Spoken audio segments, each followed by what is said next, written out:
महोदय, यह बिहार विधान परिषद राज्य सरकार से विस्ताव करती है कि वह बिहार विधानमंडल सदस्यों के तर्ज पर ही त्रिस्तरीय पंचायती राज जनप्रतिनिधियों को भी नियमित वेतन भत्ता, मेडिकल तथा पेंशन की व्यवस्था करे।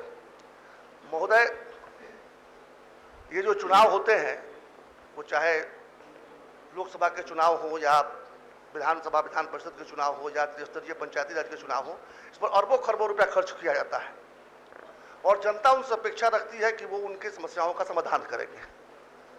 सबसे करीब वो पाते हैं अपने वार्ड सदस्य और मुखिया को।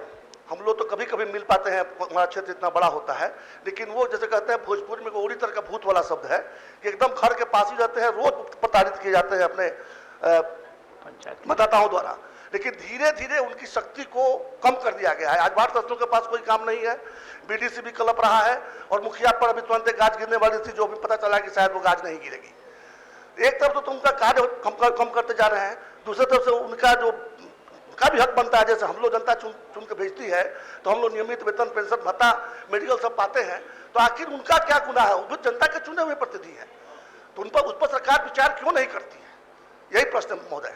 ठीक, माननीय मंत्री। यह है कि त्रिस्तरीय पंचायती राज जनप्रतिनिधियों को विभागीय संकल्प संख्या 2517 दिनांक 5/5/2015 एवं संकल्प संख्या 479 दिनांक 15/1/2024 द्वारा स्वीकृत नियत मासिक भत्ता का भुगतान किया जा रहा है। वर्तमान में त्रिस्तरीय पंचायती राज प्रतिनिधियों को नियमित वेतन, मेडिकल एवं पेंशन दिए जाने संबंधी प्रस्ताव सरकार के समक्ष विचाराधीन नहीं है। अतः माननीय सदस्य से अनुरोध है अपना संकल्प वापस करने की कृपा करें। महोदय, मैं जानता हूं कि अंततः तो मुझे वापस लेना पड़ेगा, लेकिन अपनी बात दर्ज करना चाहता हूं।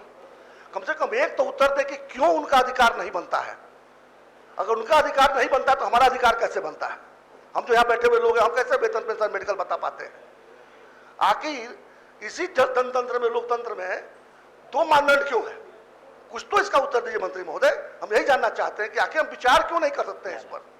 पहली बात है। दूसरी बात, कहते हैं कि भत्ता नियमित मिल रहा है। मैं जानता हूं कई महीनों से भत्ता नहीं गया है। जब हम लोग जिला में पता करते हैं तो पटना भेजा गया है। आखिर अरबों का डीबीटी हो जाता है, केंद्र सरकार कर देती है। आखिर बिहार सरकार क्यों नहीं कर पाती? क्यों सक्षम आपके पास नहीं है कर्मचारी के काम कर सके? तगादा करते करते हम लोग थक जाते हैं। सुबह शाम हम लोग का दुआरी खोल के रख देता है सब कि क्या हुआ नहीं रहा है, और आपको गोल मटोल जवाब दे कहानी खत्म। तो यहाँ बैठ के काहे का टाइम वेस्ट कर रहे हैं हम लोग?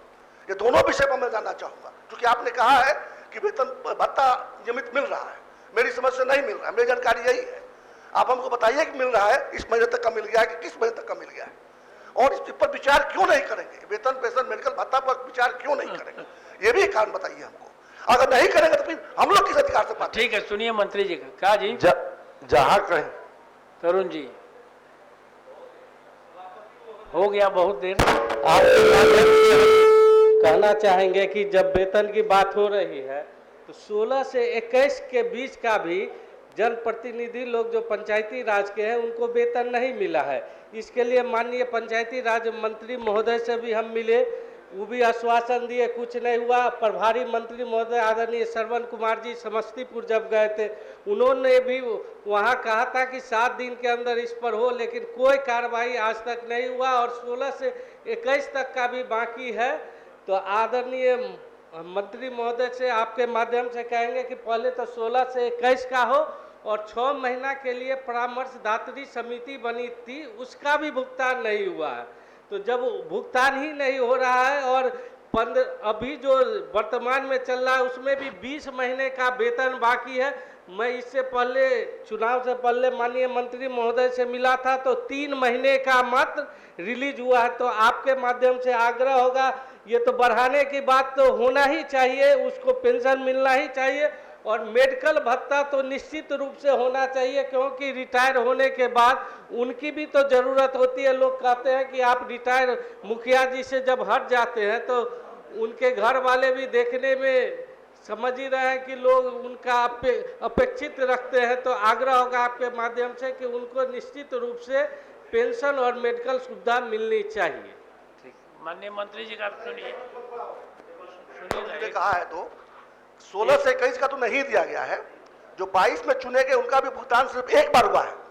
उसके लिए तमाम बहाने बताए गए कि लिंकिंग जो है करना है, तो हम लोग बीडीओ और बीपीआरओ को पकड़ पकड़ के लिंकिंग करवाए। हमारा पूरा एक ऑफिस काम किया दिन भर, तब हुआ क्या, तो डोंगल नहीं है। डोंगल जो है वो अफसर के पास रहता है, जब वो खाली होंगे तो उसी डंगल पर ओटीपी आएगा तभी होगा, वो भी करना पड़ा। इसके बावजूद जब सब सारी कुछ हो गया दलील है आप लोगों की तो तरफ क्यों से आ हम नहीं गई दे सकते हैं? ये भी है। एक माननीय बात है। मंत्री जी अब सभापति महोदय, पदाधिकारियों को बुला करके हम इस पर समीक्षा कर करके माननीय सदस्य का जो चिंता है उसको हम खत्म कराएंगे। वापस के लिए लेने का आग्रह कीजिए। फिर भी आपने जवाब तो नहीं दिया कि आखिर क्यों विचार नहीं करेंगे, हमारा प्रस्ताव पर विचार क्यों नहीं करेंगे। ये उत्तर थोड़ा सा दे दिए ना, 2 लाइन में बता दिए कि क्यों इस पर विचार नहीं करेंगे। हो गया, चलिए, सदन वापस ले समीक्षा लीजिए, बाद में विचार करेंगे। ठीक है, समीक्षा हैं? देता हूँ, धन्यवाद। तो सदन की अनुमति से वापस लिए। कोई शर्त नहीं, क्या शर्त लगाए? दूसरा है